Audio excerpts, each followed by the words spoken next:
Hello, BookTube, and welcome back to Cimmerian September. This is a BookTube event created by Michael K. Vaughan, of course, and it centers, as you can guess from its title, on Conan the Barbarian. The barbarian who came down from the northern wastes of Cimmeria to the jeweled kingdoms of the Hyborian Age and trod them under his sandaled foot. And last Cimmerian September, last year, the unofficial goal, of course, is a Michael K. Vaughan event, so it's pure friendly, it's pure fun, it's pure loose. But the unofficial goal last time, if you wanted to, was to read all the canonical Robert E. Howard Conan material. It's possible to do that in 1 month. And there's a big fat volume from Gollancz. There are 3 volumes in trade paperback that'll help you to do that. And the goal for this time around is Conan pastiche novels, but not just any Conan pastiche novels. Of course, you're welcome to read any Conan pastiche novels. You're welcome to read any Conan at all. But it's not just any Conan pastiche novels that we're reading this time around. We're concentrating on the run of books that were produced by L. Sprague de Camp and Lynn Carter and Bjorn Nyberg after Robert E. Howard killed himself. L. Sprague de Camp went into all of the Pulp publications, all of these stories that Howard had produced, and also L. Sprague de Camp and Glenn Lord and a couple of other people, editors and whatnot, including Lester Del Rey, were digging through boxes and slush piles and finding all the stuff that Howard wrote, at least as much as anyone could find. And they were all hampered by an attitude that I want to say is understandable. I feel certain that we have a similar attitude today. Only the nature of this kind of attitude is that it's a blind spot. So I don't know for sure that I could pick out what that attitude is today.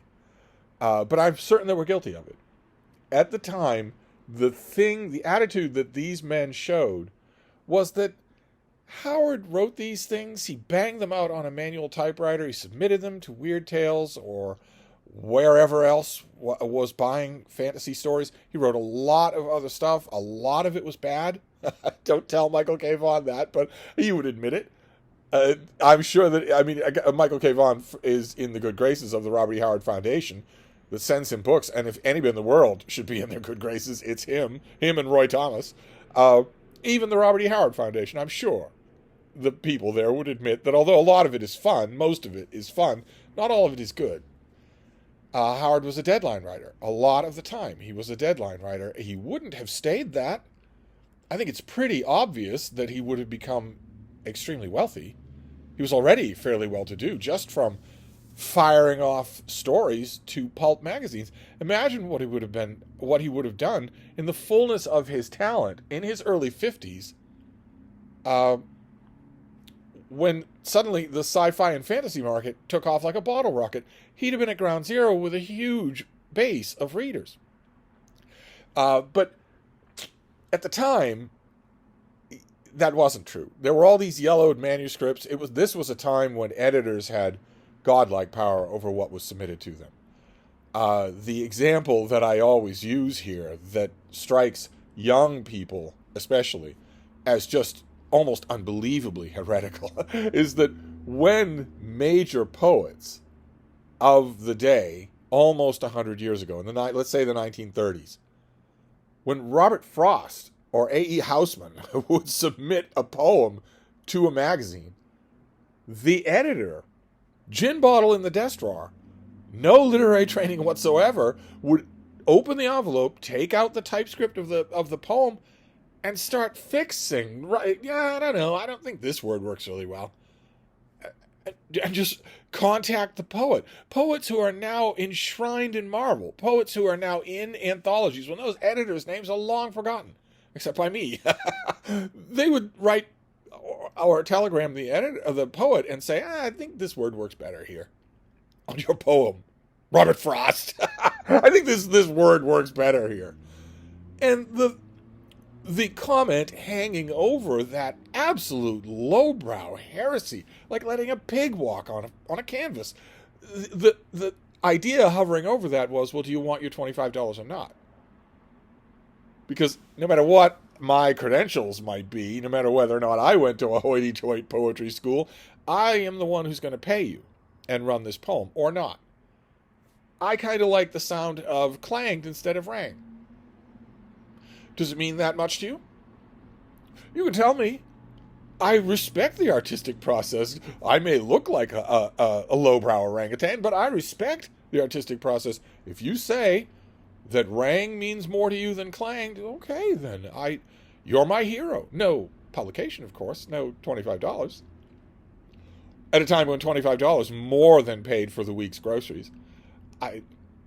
Does it mean that much to you? Almost every poet said, no, it doesn't mean that much to me, and therefore, most of them said what their freelance counterparts in the book review world for those pulps and elsewhere said, which was the daydream of, well, I'll fix it in the book. I've heard a number of book critics in the 50s and 60s and even the early 70s said, you can do it to themselves or to their friends. Maybe one particular friend over wine and calzones, they would say, it doesn't matter what he does. I'll fix it in the book. I have the original, and I know what I want to say, and it's better than this goon thinks. But I want to make the changes because I want to get paid. And I want him to say yes to the next thing I submit. Pulp writers, by the very name of the term, thought the same thing. And I would argue that this largely exonerates people like L. Sprague de Camp or Lynn Carter or Glenn Lord, who went to these shoeboxes full of manuscripts and thought, well, Howard's dead. We wish he weren't. We want this stuff to go into an audience. We want people to read it. But it's not sacrosanct. I mean, if L. Sprague de Camp, a fairly good journeyman writer, certainly a good plotter, I would argue a better plotter than Howard ever was, if I'm reading through this and I'm thinking, okay, well, the main character here is called Volmia, and this middle section has got to go. They're losing the war. It's so depressing. No, this middle section's got to go because it's all wordy. It's obviously a reflection of the fact that maybe that week Howard was obsessed with reading about Renaissance politics. Okay, but that doesn't work in a sword sorcery story. It's got to be truncated. It's got to be shortened a lot. And maybe we want to play up this other thing, and obviously this Volma guy has to go. It has to be Conan, who's the star of this show.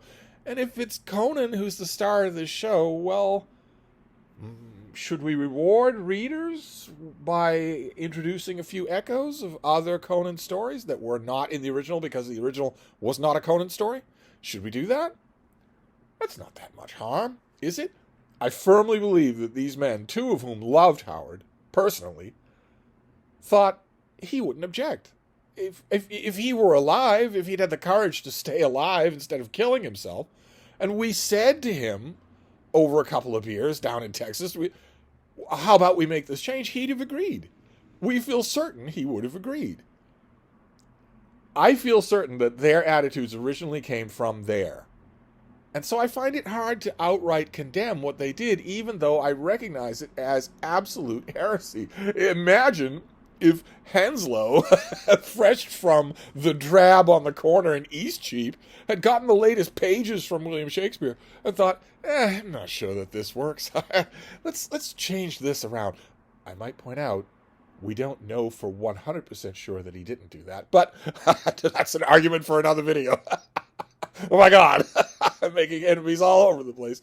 In the immaculate sense of the Shakespeare tradition, imagine if he had done that. We'd bridle in outrage. That's the nub of the pastiches, the Conan pastiches that we're reading this month. At the heart of it is these guys who had ground zero access to how they read him when he was a publishing author. They looked forward to his next work. They were in touch with him, some of them. They knew him. They were lamented when he died. They saw all those manuscripts, some of which had been marked up by editors, some of which had never been submitted to editors. And they thought, let's brush this up. Let's fix it. Now, Conan fans today will say it doesn't need fixing. That's not the way literature works. Good and bad, warts and all, what we want is what came from the writer's pen. Not you, the writer. even if your improvements do actually improve it.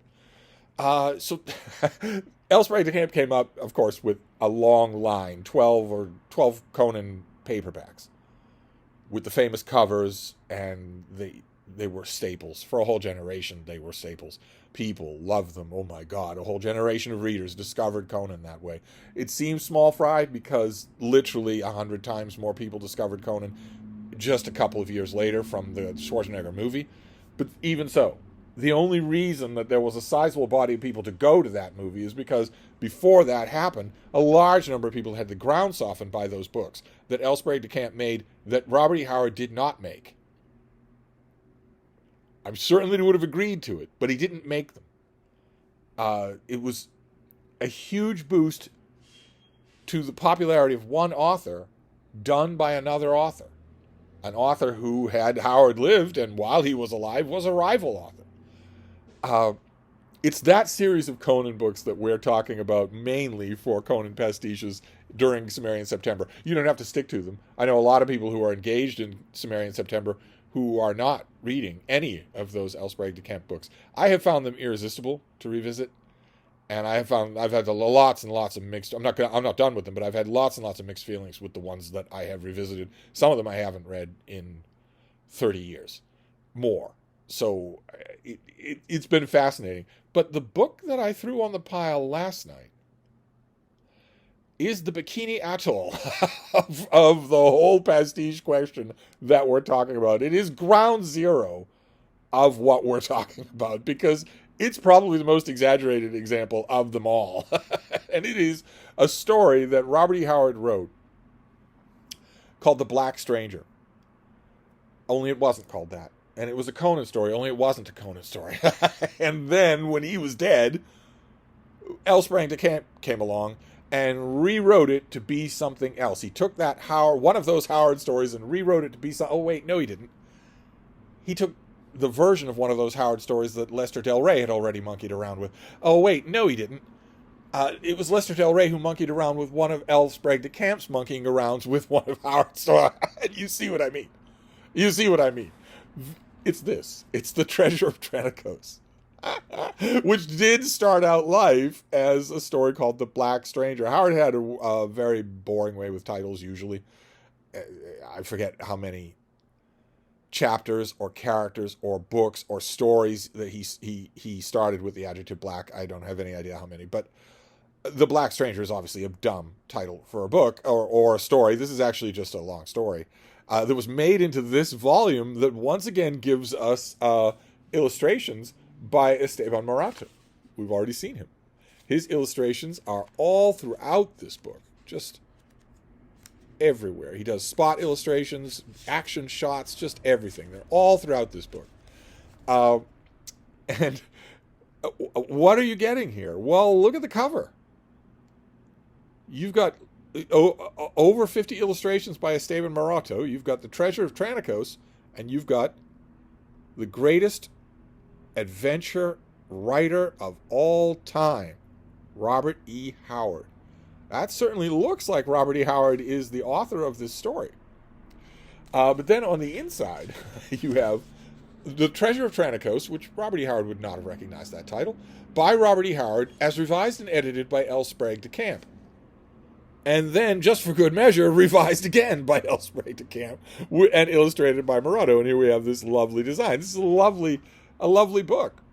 No idea if it's collectible. I've been amazed at how well it has held up for me, but I've owned a couple of copies of this particular thing. This is not the story that Robert E. Howard wrote. It's better than the story that Robert E. Howard wrote. Either the original story that Robert E. Howard wrote, which was not a Conan story, or the revised edition that Robert E. Howard wrote that was a Conan story, but that was a bad Conan story. This is better than either of those. Takes elements from those, freely discards elements that de Camp thought didn't work, adds plenty of his own stuff. So you can see, we're building in pitch the scream of outrage here, because this is the ultimate example of you going to a bookstore and not having any idea where L. Sprague de Camp stops and Robert E. Howard starts, or vice versa. No idea at all. It's a fairly interesting story. Elsbreg de Camp had much more of the idea of continuity than Robert E. Howard did. I've often heard critics say, well, 30 years ago, I heard critics say that Elsbreg de Camp has much more of a sense of what we would call a shared universe, what we now call a shared universe, than Howard did. I'm not sure that's true. I think Howard had a fairly extensive shared universe in his head. In order to get the full details of that, we should consult the long and incredibly readable autobiography that he wrote at age 60. Oh, wait, he didn't write that at age 60 because he blew a hole in his head when he was 30. That's a little side note. Unless you're dying of an incurable, painful illness, don't do that. Okay? Don't do that. Don't do it for emotional reasons. Certainly don't do it for emotional reasons. If you're dying of an incurable, painful illness, do it or have somebody else do it for you if you want. I can understand that, especially if it's a debilitating, humiliating end. I could understand that. But because you're sad? Howard did it because he was sad. Over emotions, over horrible, stormy emotions about his mother, a situation about his mother that, as perverse as it sounds to you when you're young, maybe you're as young as 30, as perverse as it sounds to you, at 55, those same emotions are going to make you smile from ear to ear. That sounds perverse, that sounds weird, and I'm not going to explain how it happens, but it does. It does. So don't ever do it for emotional reasons, no matter what. Don't ever do it for emotional reasons. Howard did, so we're never going to hear his account of any of this. Instead, we get Elsbreg de Camp's account. And although I think Howard had a good idea of a shared universe, Elsbreg de Camp has a really good idea about what sells in the pulps, what sells in the burgeoning science fiction and fantasy market. And in that market, you need a villain. Not many villains. You could have many villains, sure, but you need a villain. You need a villain. Even if the villain is not in every episode, or you need a Moriarty. All these people were Sherlock Holmes fans, just worshipful Sherlock Holmes fans. You need Cthulhu. You need something like that. It can't just be Conan bisecting the heads of random people, story after story. I think it can be. I would take 1,000 stories like that from Robert E. Howard's pen. But Elsbreg de Camp thought, well, we've got a sorcerer in this story. In one version of the story, he's just a random guy. He isn't even named. In another story, in another version of Howard's version of the story, he is named, but he's forgettable. But what if he weren't forgettable? What if he were Thothamon, the guy that Conan pastiche writers in the comics and in the books have been pushing towards being the arch nemesis of the whole of the Hyborian Age. No one knows precisely how old Thothamon is or how the extent of his powers. It works as a story. Whose story it is? That is the whole point of this year's Cimmerian September. I have no idea. No idea at all. You know, Elsbreg de Camp knew exactly what he was doing. I don't know that he knew. I think it's obvious that he didn't know the sacrilege of what he was doing, or that we would consider it sacrilege, but he knew how confusing it would be. At the back of this book, I want to show you. At the back of this book, this story is not very long, so there are some backup features in this paperback. One is a neat little biographical sketch of Howard himself that is brimming with affection, just wonderful to read. But the other is the Trail of Tranicos.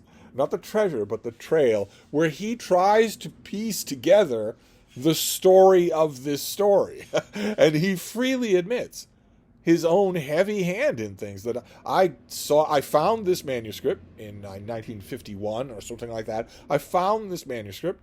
I didn't really like it the way it was. I put a heavy hand on it. I cut a lot of it. I submitted it for publication. The editor I submitted to wasn't particularly wild about it and changed a whole bunch of things. He sent it back to me. It ran that way, but I thought maybe I'd submit it years later to somebody else. I changed it again. I lengthened it.